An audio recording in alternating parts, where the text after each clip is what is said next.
ये जो मुल्क बना था तो इसका जो की प्लेयर थे वो लॉर्ड माउंटबेटन थे, क्वेश्चन आंसर दे देंगे बाद में, जो कि एक फौजी थे, और ये सिलसिला चल रहा है। हमारे मुल्क में जो सिविलियन गवर्नमेंट्स भी आई हैं और जो मिलिट्री गवर्नमेंट्स भी आई हैं, हर एक ने स्टेप्स लिए हैं, वो नेशनल पॉलिसीज़ नहीं रही हैं, वो गवर्नमेंटल पॉलिसीज़ रही है।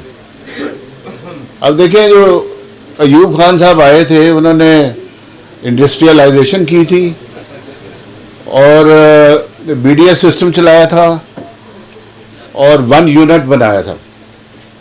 वो उनकी ज़िंदगी में ही, जब वो गवर्नमेंट में थे तो वो फेल हो गया था। आगे चल के जब जुल्फ़िकार अली भुट्टो आए तो उन्होंने नेशनलाइजेशन कर ली।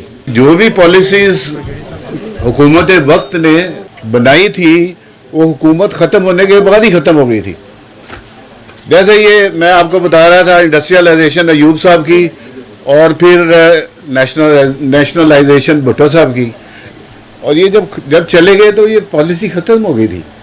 उसके बाद जनरल ज़िया का जो इस्लाम था, मैं अंदरून शहर का रहने वाला मुसलमान हूँ, लेकिन हमें उस वक्त लगा था कि हम मुसलमान नहीं हैं।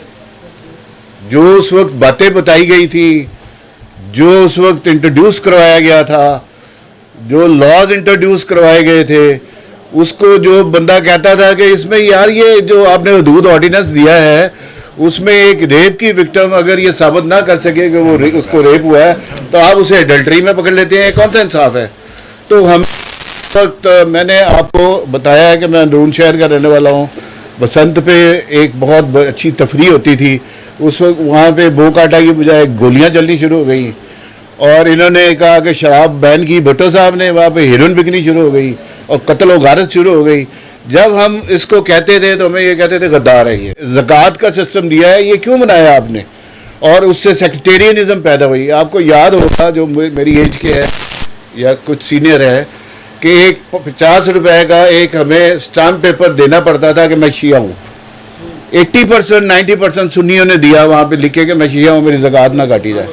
फिर उस ज़कात जो खाई गई थी, वो जो बोलता था वो ख़त्म। मैंने देखा है लोग नमाज के बगैर, वजू के बगैर नमाज पढ़ते हुए जनरल ज़िया के पीछे। मैंने देखा है कि शू ऑन लेके जाते थे, जो कहते थे कि हम नारा तकबीर, वो उसको जूता पहनाते थे। मैंने देखा है जजेस को शेरवानी पहनते हुए। मैंने देखा है इकबाल के शहीन को एक टहनी पे बैठते हुए, जो हमारे दफ्तर में भी इदरीस ने लिखा था कि इकबाल का शहीन किधर बैठ गया। हमें इकबाल ने क्या बताया था, ये किधर बैठ गया। तो जब जनरल ज़िया साहब चले गए तो उनका सिस्टम ही चला गया। उसका जो इम्पैक्ट था वो उनके साथ जो कहते थे कि ये मेरे रूहानी बाप हैं। मेरे साथ एक किसी पॉलिटिशियन का बेटा पढ़ता था पंजाब यूनिवर्सिटी में, उसकी उन्होंने फ़ौरन शादी कर दी और उसके जो चीफ गेस्ट थे वो जनरल ज़ियाउल हक थे और GOR में उनका घर था। 3 दीवारें तोड़ के उनकी जो शादी की गई थी उसमें वो जनरल ज़िया लोग थे। अब वो आपकी पार्टी में है, अब आपकी पार्टी में है। और जो कहते थे कि ये हमारे रूहानी नवाज शरीफ मुझे कहता था तू शिया नहीं पुत्र है ना तो मैं तेरा लिहाज करना। अब वो खुद कहते हैं कि ये गलत था। उसके बाद आ गया जी आपके जो छोटी छोटी गवर्नमेंटें आ गई। हमने समझा कि डेमोक्रेसी आ गई। मैं यंग था, मेरी ड्यूटी लगती थी हाई कोर्ट में, बेनज़ीर के जलसे में चला जाता था। इतना 90 में उनका जलसा था। नवाज शरीफ के 2000 बंदे थे। Nawaz Sharif became the prime minister, Benazir नहीं बनी। और उसके बाद ये जो थोड़े थोड़े अरसे के गवर्नमेंट बनती रही, तो मैं एज ए विटनेस शहबाज शरीफ की गवर्नमेंट जो थी पंजाब में बहुत अच्छा काम कर रही थी। जब मुशर्रफ का माशाल्लाह लगा, we were at the border, जब वाजपेयी आए हैं तो देयर वाज नोबडी, किसी ने सल्यूट नहीं किया।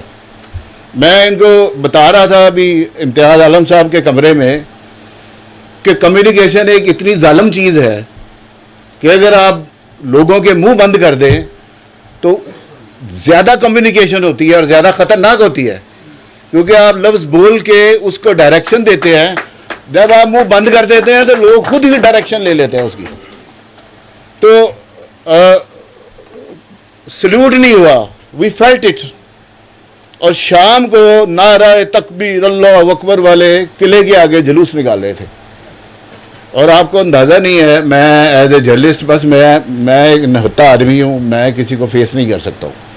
लेकिन कारगिल का वाक़या आपने सुना हुआ है, उसका जो डैमेज हुआ था वो नहीं आपने सुना हुआ, मैं आपको बताऊंगा भी नहीं।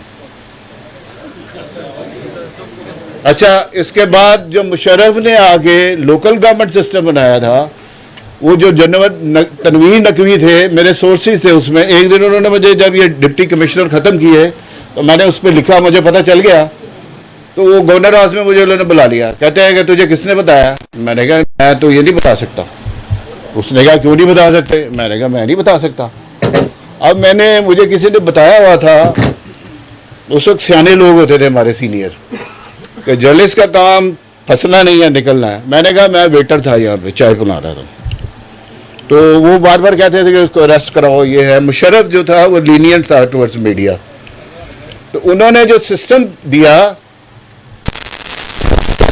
डिस्ट्रिक्ट गवर्नमेंट थी, हमारे कॉन्स्टिट्यूशन में लिखा हुआ है 2 गवर्नमेंट्स, फेडरल और प्रोविंशियल।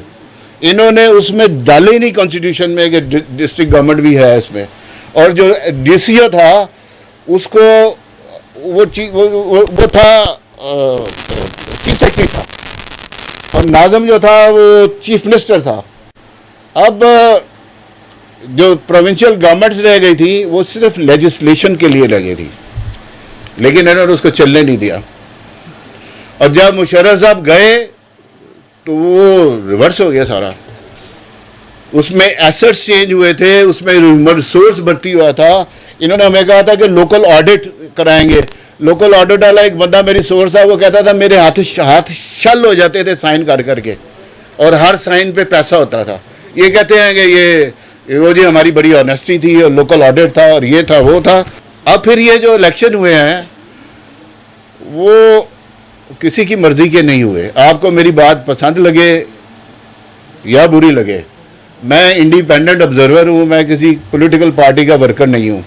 मैं कई सालों से वोट नहीं डालता हूँ, क्योंकि मैं इलेक्शन, ये जो पोलिंग बहुत होते हैं, मैं पूरे पंजाब पाकिस्तान में फिरा हूँ, मेरा दिल भर गया हुआ है। मैंने कहा इसमें मैं अपना वोट ज़ाया नहीं करना। उसमें जो होता है शुरू से, अब नहीं होता। अब आ गया है सवाल ये कि यहाँ पे new provinces, I am wondering कि ये क्यों पूछ रहे हैं आप। वो कहते हैं कि वो जंगल में शेर आया, उसने कहा बाकियों ने क्या किया? उन्होंने कहा जरा शेर ने करना थी, बाकियों ने की करना थी। This is the reality. अब सवाल ये है कि इसमें आप लोगों का कंसर्न ये है, मेरा भी इंटरेस्ट ये है, जिसमें भुट्टो साहब ने वहाँ भी सूट पहना था, जनरल ज़िया सफ़ेद कपड़े पहनता था।